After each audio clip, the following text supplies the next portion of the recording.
bagaimana NTT hari ini atau Indonesia hari ini bahwa kita belum merdeka itu banyak hal. Kalau kita lihat data, NTT hari ini urutan kelima provinsi termiskin. Dari sisi SDM, kita IPM kita itu urutan ketiga dari setelah Papua dan Papua Barat, dua provinsi itu. Nah, walaupun ada pemekaran baru di Papua, tapi NTT masih menempati urutan ketiga soal kita keterbelakangan sumber daya manusia, indeks pembangunan manusia. Arti dari contoh konkret itu bahwa kita sebetulnya belum merdeka secara substantif. Ya, walaupun secara kuantitatif mungkin betul kita sudah berpindah karena usianya sekarang sudah 79 tahun. Tetapi cita-cita kemerdekaan itu kan belum.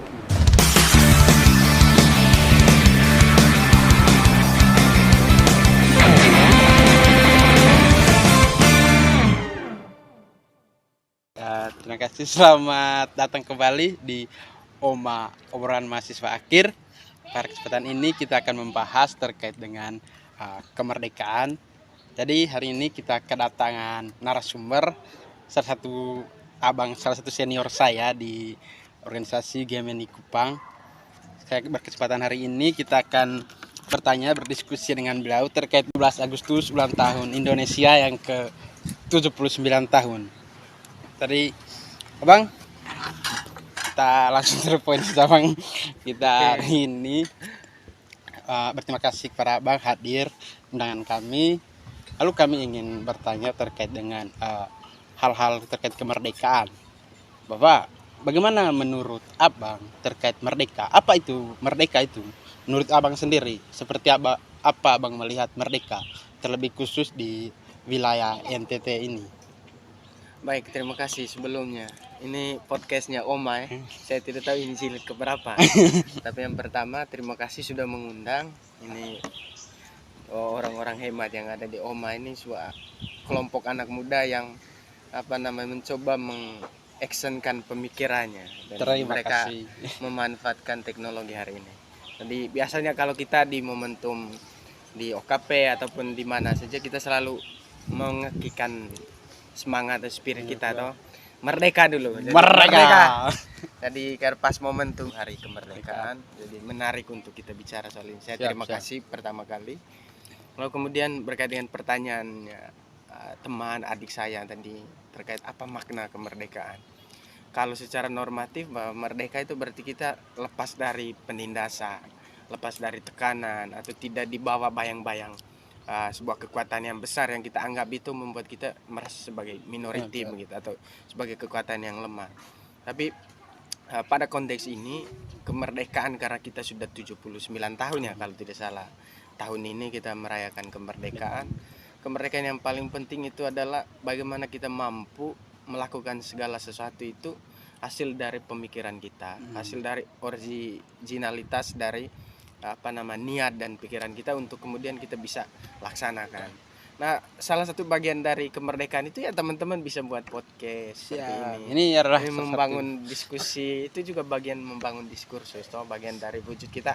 Bahwa kita ternyata kemerdekaan itu kan selalu orang bilang kemerdekaan dimulai dari pikiran. Jadi teman-teman sudah menunjukkan itu pada kesempatan ini. Jadi itu dulu menurut saya. Terima kasih Bang. Baik, terkait merdeka itu bahwa kita terbebas dari tekanan, Bang. Lalu menurut Abang, apakah merdeka itu hanya sebatas kita terlepas dari penjajahan seperti dulu kita terlepas dari penjajahan pada kita Soekarno memproklamasikan kemerdekaan itu? Apakah merdeka itu hanya sebatas itu saja, Abang? Tetapi hemat saya begini, kalaupun bicara tentang kemerdekaan, memang secara historis kita akan pergi kepada 79 tahun yang lalu atau 1945 bahwa kita merdeka dari penjajahan karena memang situasi waktu itu. Jadi menarik kalau kita bicara tentang sejarah atau histori bagaimana Indonesia sampai merdeka. Mungkin saya mulai dari situ dulu.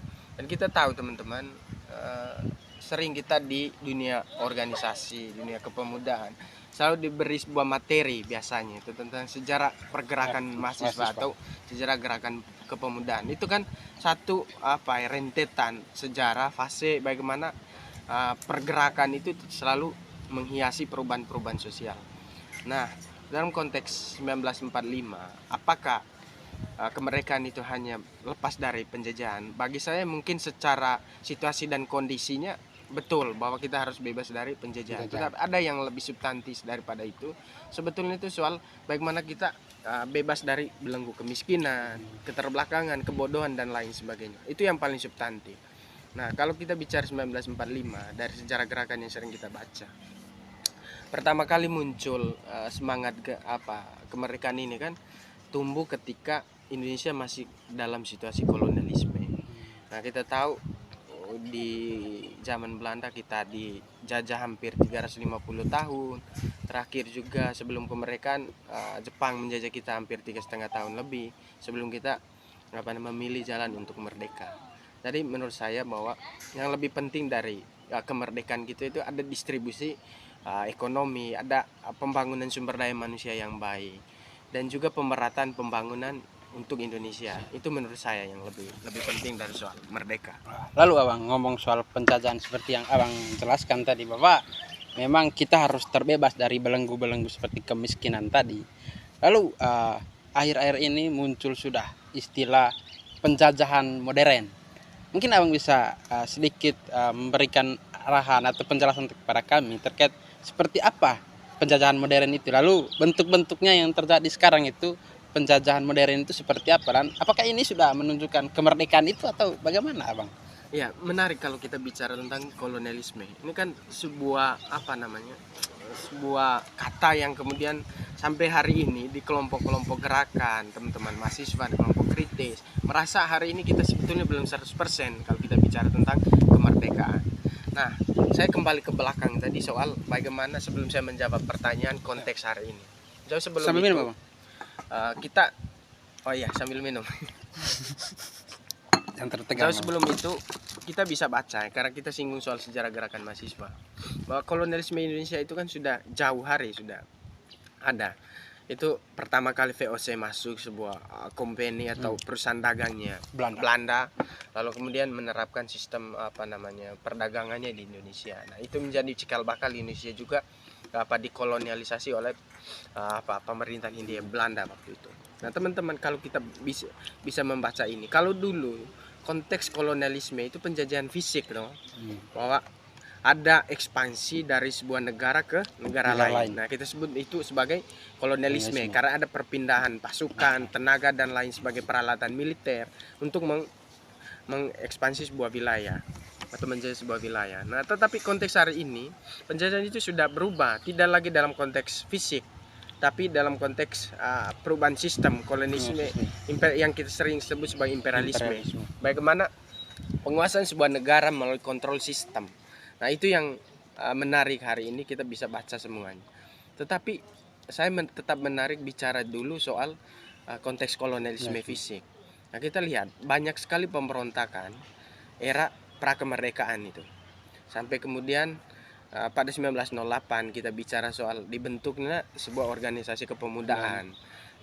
Yang pertama yaitu Budi Utomo. Lalu kemudian semangat itu berlanjut sampai di 1928 ketika Kongres Pemuda II berbicara tentang Sumpah Pemuda, di mana para pemuda dari Sabang sampai Merauke, dari Manga sampai Pulau Rote atau pemuda-pemuda Indonesia waktu itu mengucapkan Sumpah Pemuda tentang bagaimana perasaan satu tanah air yang sama, satu bahasa yang sama, dan satu bangsa yang sama.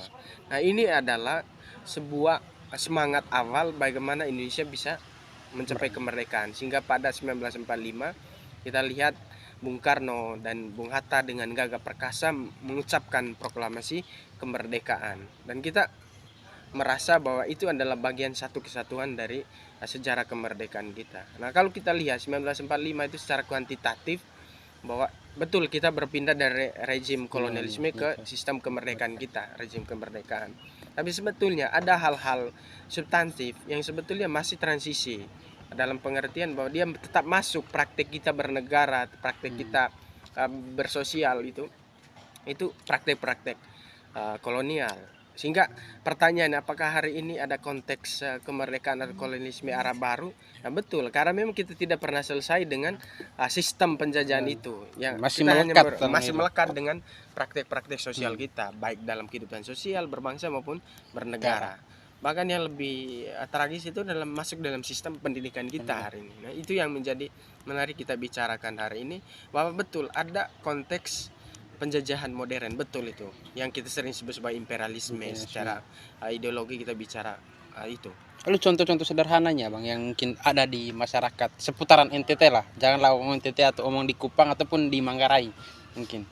Soal Betul. Kalau kita bicara tentang pergeseran, ini kan pergeseran dari cara berperilaku kita dalam praktek kita bernegara, berbangsa maupun bersosial. Misalkan konteks penjajahan model baru itu seperti apa?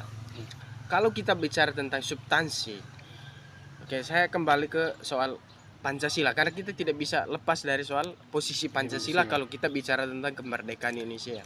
Kenapa? Karena di sidang BPUPKI tanggal 29 sampai 31 sampai tanggal 1 Juni 1945 itu kan perdebatan tentang dasar negara. Ketika pimpinan sidang Rajiman Widodiningrat mencoba menanyakan ke forum waktu itu, forum sidang, kira-kira apa dasar yang tepat untuk kita bicara tentang Indonesia merdeka kelak. Maka beliau menyampaikan itu sebagai pimpinan sidang ke forum. Nah, forum yang hadir waktu itu banyak pendiri bangsa kita, dan salah satunya itu Bung Karno. Dia di hari terakhir tanggal 1 setelah perdebatan dari tanggal 29, di tanggal 1 dia mengucapkan tentang konsep dasar negara sesuai dengan pertanyaan pimpinan sidang waktu itu, sehingga dia mengucapkan itu tanpa teks, dia berbicara tentang Pancasila. Nah, di situ yang menarik, selain soal Pancasila, Bung Karno bicara begini, bahwa kemerdekaan yang kita pilih hanya sebagai jembatan emas. Kenapa dia memilih kata jembatan? Bahwa dia bilang itu hanya memindahkan masyarakat kita, biarkan di seberang sana kita menata Indonesia itu seperti apa.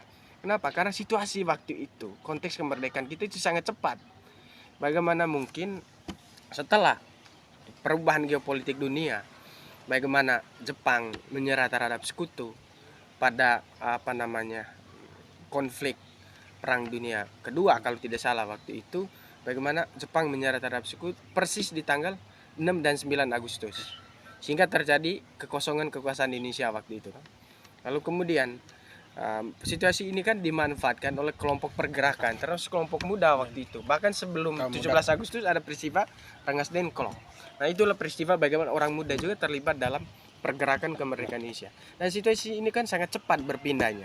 Dari satu hari di tanggal 16 kita masih, bahkan 17 malamnya 16 malam. 16 malam itu kita masih dalam situasi kita sebetulnya belum merdeka. Bahkan sampai pagi itu belum merdeka, sebelum jam 10 pagi kalau tidak salah dibacakan itu proklamasi. Kita masih di situasi bahwa kita sedang masuk dalam situasi kolonialisme. Tetapi setelah Bung Karno dan Bung Hatta mengucapkan proklamasi kemerdekaan, barulah Indonesia mengalami sebuah situasi yang walaupun secara kuantitatif itu dibaca bahwa kita sudah merdeka melalui pengucapan teks proklamasi kemerdekaan. Nah, situasi ini yang menarik yang kita bisa baca sampai hari ini. Kira-kira bagaimana dengan konteks Indonesia hari ataupun NTT lah lebih khususnya? Apakah praktik kemerdekaan itu sudah ada atau seperti apa? Contoh konkret kalau kita bicara tentang bagaimana NTT hari ini atau Indonesia hari ini, bahwa kita belum merdeka itu banyak hal. Kalau kita lihat data, NTT hari ini urutan kelima provinsi termiskin. Dari sisi SDM kita, IPM kita itu urutan ketiga dari setelah Papua dan Papua Barat, dua provinsi itu. Nah, walaupun ada pemekaran baru di Papua, tapi NTT masih menempati urutan ketiga soal kita keterbelakangan sumber daya manusia, indeks pembangunan manusia. Arti dari contoh konkret itu bahwa kita sebetulnya belum merdeka secara substantif. Ya, walaupun secara kuantitatif mungkin betul kita sudah berpindah karena usianya sekarang sudah 79 tahun. Tetapi cita-cita kemerdekaan itu kan belum. Cita-cita kemerdekaan itu kan sangat simpel sebetulnya, itu terwujudnya keadilan sosial bagi seluruh rakyat Indonesia. Dan itu yang tertuang di Pancasila dan pembukaan Undang-Undang Dasar 1945. Nah, situasi ini yang menurut saya sebagai fakta real bahwa sebetulnya kita belum merdeka. Terbukti juga di NTT ada beberapa daerah miskin ekstrim, kurang lebih ada 5 kabupaten kota. Nah, termasuk juga ada di wilayah Manggarai itu sebagai Manggarai bagian dari Manggarai Timur, Bang. iya kabupaten saya kebetulan. Jadi bagian dari kabupaten termiskin atau miskin ekstrim. Tetapi kita juga bisa membaca ini lebih dalam, apakah sebetulnya kemiskinan ekstrim kita ini apa betul atau sebetulnya ini juga permainan data saja atau seperti apa. Nah, ini menarik untuk kita bisa telah lebih dalam. Menurut saya itu dulu konteks hari ini dan juga bagaimana sejarah sebelumnya. Bahwa kita memang belum merdeka sampai hari ini. Terjadinya kolonialisme lalu muncul penjajahan model baru itu tadi yang kita sebut sebagai imperialisme ya Bang. Lalu kita melihat kembali kepada kita yang sekarang Gen Z, generasi milenial, bagaimana kita menanggapi atau seperti apa hal-hal yang perlu dibuat, atau Abang melihat bahwa proses pertumbuhan Gen Z sekarang ini mengalami penurunan ke mereka atau apa mengarah kepada penjajahan lagi, bukan lagi menurut kepada apa yang sudah disampaikan oleh Soekarno bahwa kita sudah menuju ke kemerdekaan. Seperti apa Abang melihat terkait dengan pergerakan pemuda era sekarang, Abang? Saya teringat dengan sebuah pepatah, seorang filsuf mengatakan begini, untuk untuk menghancurkan sebuah bangsa cukup Anda hapuskan sejarah dari benak anak mudanya, hilangkan sejarah itu dari pemikiran anak muda, maka Anda dengan mudah menghancurkan bangsa itu. Menurut refleksi pribadi saya, itu yang sedang terjadi di Indonesia. Gejala itu sudah ada, bahwa ada sejarah yang sengaja dihapus dari memori anak muda. Untuk kemudian apa? Anak muda tidak lagi berpikir bagaimana sejarah bangsanya, bagaimana bangsanya berjalan dari waktu ke waktu. Nah, inilah yang terjadi dalam konteks Indonesia. Sehingga kita hari ini ada semacam culture shock, atau gegar budaya, membawa kita kepada anak muda yang tidak lagi berkarakter Indonesia. Kita justru hari ini lebih suka dengan lebih gandrung dengan budaya luar. Nah, itu yang sering kita sebut pengaruh liberalisme. Bagaimana kita lebih menggaungkan soal kebebasan kepentingan individu dan kebebasan individu. Padahal pada satu sisi ketika kebebasan itu diberikan secara individual, secara mutlak, bahwa ada kebebasan individu lain juga yang bisa terganggu. Nah, kita lihat bahwa bangsa ini tidak tumbuh dalam situasi individualisme, tapi tumbuh dalam soal kolektivitas sosialnya. Nah, itu yang terjadi. Kenapa Pancasila juga dipilih sebagai ideologi kita? Karena itu Bung Karno, kalau kita kembali ke sejarah kita berdirinya, Pancasila itu sebagai dasar pijakan kita. Bung Karno sebut waktu pembacaan dia di sidang BPUPKI 1 Juni, dia bilang Pancasila itu sebagai meja statis sekaligus lestar dinamis. Meja statis dalam pengertian apa? Bahwa Pancasila itu tempat menampung segala keberagaman, segala multikulturalismenya Indonesia. Maka penting kita ada sikap toleransi, sikap-sikap menghargai budaya yang lain, menghargai agama yang lain, perbedaan-perbedaan keyakinan dan kepercayaan. Nah, dalam konteks inilah Pancasila berfungsi sebagai meja statis, sekaligus dia sebagai lestar dinamis, sebagai bintang penuntun yang setiap arah perubahan dan zaman Pancasila harus tetap menuntun kita, dan juga kita harus mengikuti arah yang telah dituntun oleh Pancasila. Nah, ini yang menarik kita baca. Pada waktu itu Bung Karno setelah dia menyampaikan 5 tawaran silanya dia, yang pertama soal nasionalisme, kedua internalisme atau perikemanusiaan, ketiga mufakat atau demokrasi, keempat dia bicara tentang keadilan sosial, dan kelima dia bicara ketuhanan dalam kebudayaan. Nah, waktu itu Bung Karno menyampaikan, kalau saudara sekalian tidak suka dengan angka 5, barangkali Anda suka dengan angka 3 yang dia sebut sebagai Trisila. Di dalamnya ada sosio nasionalisme, kedua ada sosio demokrasi, dan ketuhanan yang Maha Esa. Tapi Bung Karno juga bilang, kalau Anda tidak suka dengan angka 3, saya perasnya menjadi 1 yang disebut Eka Sila, yaitu isinya gotong royong. Nah, gotong royong inilah yang kemudian menurut saya hilang dari praktik kehidupan kita, merasa bahwa dia yang lain itu adalah bagian dari saya. Yang terjadi hari ini di antara kita saling mengeliminir satu malam. Saya, kamu. Ya, kira-kira seperti itu dalam praktik. Tetapi kita masih punya optimisme bahwa momentum kemerdekaan 79 tahun ini, mestinya kita harus sebagai anak muda harus mencoba menggali ulang sejarah kita untuk kita pelajari bersama, sehingga perilaku gengsi hari ini yang mungkin dia terlalu menyembah dengan kebudayaan asing, menurut saya itu yang perlu kita memfilter. Betul bahwa ada yang harus kita kombinasikan, betul, tetapi kita tidak boleh menghilangkan Sampai originalitas sebuah bangsa bisa. yang disebut sebagai Pancasila, sebagai secara dinamis, sebagai meja statis. Itu menurut saya sih. Lalu Dia abang, kembali ke situ. lalu abang mengingat tadi seperti yang abang jelaskan bahwa ada kemunduran tersebut dari Gen Z itu sendiri. Ini merupakan hal yang saya renungkan sendiri. Apakah dengan keberadaan apalagi sekarang kaum generasi muda yang begitu banyak ini dengan problemnya yang sama tadi, yaitu lebih menyukai kebudayaan luar, apakah ini bisa menimbulkan seperti yang Abang bilang tadi, liberalisme itu sendiri? Maksudnya itu sudah merata di Indonesia dan Pancasila ini nanti bisa dimundurkan, atau mungkin ada peluang itu, atau mungkin kita bisa bagaimana caranya supaya cut memang ini liberalisme ini, supaya tuh kita tutup memang budaya dari luar, supaya apa, bagaimana?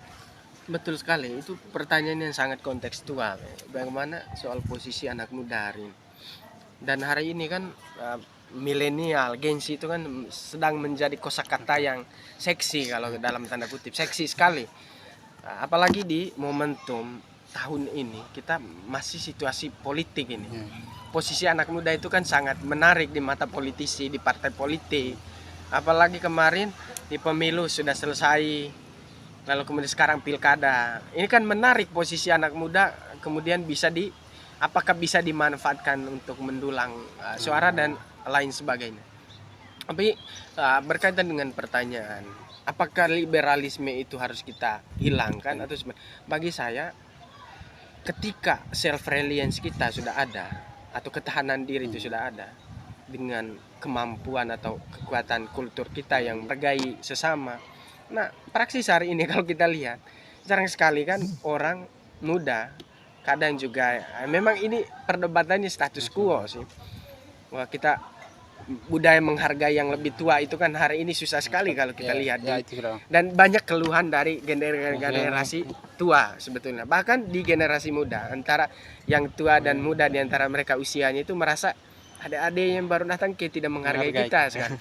Nah, inilah bagian dari perubahan-perubahan itu yang mestinya harus kita galakkan terus, bahwa ada satu budaya kita yang masih kuat, yang kemudian bisa membawa kita sampai 79 tahun hari ini, yaitu budaya soal kebudayaan kita yang bisa menghargai orang lain, budaya kita gotong royong, yaitu karakter building itu harus, pembangunan karakter bangsa itu harus lebih dikuatkan dengan mencintai salah satunya produk lokal kita juga harus kita cintai. Berbagai macam, tidak hanya produk ekonomi tapi produk sosial kita juga harus kita hargai. Itu menurut saya sih, ketika itu kekuatan itu dari dalam itu sudah kuat, dengan sendirinya paham-paham dari luar juga dengan sendirinya dia akan keluar sendiri, kira-kira begitu. Tanpa harus kita mengusir, dia dengan sendirinya. Ya betul juga ya Bang, terkait misalnya seperti yang bilang Bapak, budaya yang kita punya ini kebanyakan yang kita ikuti itu karena misalnya ada tuntutan, kalau kita yang mahasiswa ada tuntutan dari kampus, nanti besok pakai baju budaya masing-masing. Kalau misalnya ada program-program lain yang kita ikuti, harus pakai baju ini, pakai baju budaya.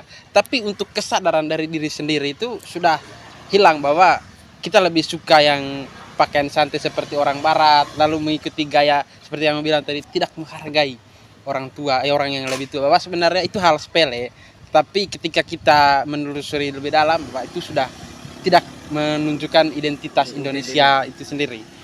Lalu Abang, mungkin ini yang terakhir Abang, kita minta Abang ini closing statement dari Abang, bahwa kita sudah mendengarkan begitu banyak arahan dari Abang terkait dengan kemerdekaan menuju 79 tahun ini. Mungkin Abang bisa memberikan pesan terhadap kalayak muda, seperti apa menunjukkan kemerdekaan yang utuh. Bagaimana kita sebagai Gen Z, sebagai pemuda, kita menunjukkan diri kita untuk menuntun ke arah kemerdekaan itu sudah, apalagi ini sudah ke 79, sedikit lagi 80 ini sudah tua sekali Indonesia ini. Mungkin Abang ya. Kalau dari saya begini, kalau sedikit romantis atau sedikit mengganggu, kan ini bicara sesama Gen Z. Kata orang begini, Apalah artinya kemerdekaan jika hatimu masih dijajah kenangan. Aish. Entah kenangannya seperti apa, setiap kita punya pengalaman itu. Tapi yang lebih penting begini, menurut saya sebagai bagian dari kita anak muda, bahwa sejarah bangsa telah menorehkan bahwa anak muda itu selalu menjadi garda terdepan sebagai pelopor perubahan. Jadi saat ini juga kita harus menjadi bagian dari itu. Kalau kita bicara tentang 1908, 1928, 1945, bahkan 1965 sampai 1998 sebagai bagian dari gerakan sejarah gerakan pemuda Indonesia. Lalu pertanyaannya, pemuda 2024 ini apa yang harus mereka buat? Kita harus menjadi bagian dari sejarah kita masing-masing. Cerita-cerita kemarin itu menjadi heroisme masa lalu. Tidak berarti bahwa itu akan membuat kita juga merasa jauh dari mereka yang dulu. Tidak, justru itu menjadi batu pijakan kita untuk membuat loncatan kita sendiri. Anak muda hari ini harus menunjukkan dengan berbagai kemampuan yang dia miliki. Ada yang kemampuannya di bidang ilmu pengetahuan dan teknologi, mungkin dia menguasai menjadi content creator, menjadi YouTuber. Ada juga punya kualitasnya untuk menjadi seorang pramugari, pilot dan lain sebagainya, menjadi dosen, menjadi peneliti. Ada juga yang mungkin karena dia punya kemampuan menulis, dia menjadi penulis. Ada juga kemampuan menjadi jurnalis, dia jadi jurnalis. Jadi banyak hal yang sebetulnya hari ini sangat terbuka dan bisa kita explore. Nah, yang lebih penting hari ini kan orang bilang itu bagaimana skill kita. Tetapi lebih daripada skill, ada satu hal yang lebih penting yang tidak boleh kita lupa sebagai anak muda. Tadi kita bicara tentang gotong royong, yaitu kemampuan membangun jejaring. Hari ini banyak orang cerdas, tetapi ketika dia tidak punya jejaring yang lebih, maka dia akan menjadi seseorang yang menjadi seorang yang berjuangnya hanya sendiri. Karena itu sering senior-senior bilangnya begini, bahwa hari ini bukan lagi rejimnya bukan rejimnya itu kita bermain solo, tetapi hari ini kolektivitas itu harus dibangun, jejaring itu harus dibangun, sehingga pada satu kesempatan momentum kekuatan-kekuatan ini dari skill-skill ini bisa menjadi sebuah perubahan, kekuatan perubahan yang bisa menggeser sebuah situasi yang bisa itu kita melompat pada situasi yang baru, atau sering kita sebut sebagai sebuah gerakan revolusi lah kira-kira begitu. Nah, itu menurut saya ini konteks hari ini kita harus lebih semangat. Teman-teman yang ada di OMA ini sudah menunjukkan ini bagian dari mengeksplor skill. Kita mulai dari yang kecil dulu sehingga hal-hal yang besar itu bisa kita lakukan. Kan sering orang bilang sedikit demi sedikit akan menjadi bukit, no? 1-2 pulau kita lampaui dulu baru bisa satu benua atau satu samudra, kira-kira begitu. Jadi itu poin saya pada kesempatan hari ini. Ingin kita menyampaikan itu, bahwa anak muda harus lebih semangat. 79 tahun bagi anatomi tubuh manusia tidak lagi mudah, tetapi bagi sebuah negara ini masih sangat mudah untuk terus melakukan perubahan. Jadi kita tidak ingin bangsa ini terus berada pada situasi yang sama dari tahun ke tahun. Nah, ada satu poin terakhir ya, nepotisme, korupsi dan kolusi ini menjadi penyakit bangsa ini. Orang sering bilang sebagai Asian value, atau ini adalah nilai yang tumbuh dalam masyarakat kita. Bagi saya tidak. Tapi ini karena memang elit-elit kita juga merestui segala hal ini, mempraktikkan kondisi ini, sehingga rakyat di bawah juga pada saat yang sama dengan ketimpangan ekonomi yang mereka alami itu seolah-olah menolerir. Tetapi kita yakin bahwa hukum perubahan sosial itu akan selalu ada. Boleh rakyat hari ini diam, boleh gerakan mahasiswa ini mungkin terkesan diam, tetapi satu persatu lambat laun dia seperti air yang mengalir, akan dari hulu sampai ke hilir, bahwa perubahan itu akan tetap ada. Ini tinggal tunggu waktunya kapan. Jadi itu kita perlu peringatkan terhadap kekuasaan hari ini, baik di tingkat nasional, tingkat daerah maupun di tingkat yang lebih kecil di skala lokal, bahwa perubahan itu akan tetap ada. Nah, setiap masa ada orangnya, setiap orang ada masanya. Dan ini yang harus kita pikirkan secara bersama oleh orang-orang muda, apa yang harus kita lakukan hari ini. Siap. Itu menurut saya sih. Terima kasih banyak Abang. Mungkin terakhir Abang, mungkin kita ini sebagai support kepada channel YouTube kami, mungkin dari Abang supaya mengundang atau mengajak teman-teman untuk sama-sama menonton. Apalagi ini pesan ini yang mungkin dari kami sudah syuting 3 kali, ini mungkin yang paling kontekstual, bahwa kami sudah berusaha mengejar target bahwa kita menuju cari waktu yang betul-betul bisa seperti ini, cari momennya 17 Agustus kita bahas soal kemerdekaan. Mungkin inilah konten yang paling kontekstual lah menurut saya. Pak ada pesan mungkin abang bisa berikan dukungan seperti ayo nonton, ayo apalah, ayo. Baik, untuk teman-teman di luar sana yang mungkin melihat atau menonton channel ini bisa juga dibagikan ke teman-temannya yang lain. Dan jangan lupa dukung terus channel dari teman-teman Oma ya. Oma, obrolan mahasiswa akhir. Podcastnya obrolan mahasiswa akhir. Walaupun saya juga sudah mengakhiri mahasiswanya saya, itu sudah berapa tahun yang lalu. Tapi mereka masih mengundang saya. Bukan soal sebagai status sebagai mahasiswa, tetapi ada semangat atau nilai dari mahasiswa itu yang tidak pernah hilang dari pergumulan kita. Yaitu mahasiswa dikenal sebagai kelompok agent of change, sebagai agen pembangunan, dan juga agen of control atau iron stock. Itulah yang kemudian membuat teman-teman di OMA ini menginisiasi ruangan ini. Dari besok-besok teman-teman juga bisa datang ke sini atau teman-teman bisa saling berbagi tontonan channel ini ke teman-teman yang lainnya.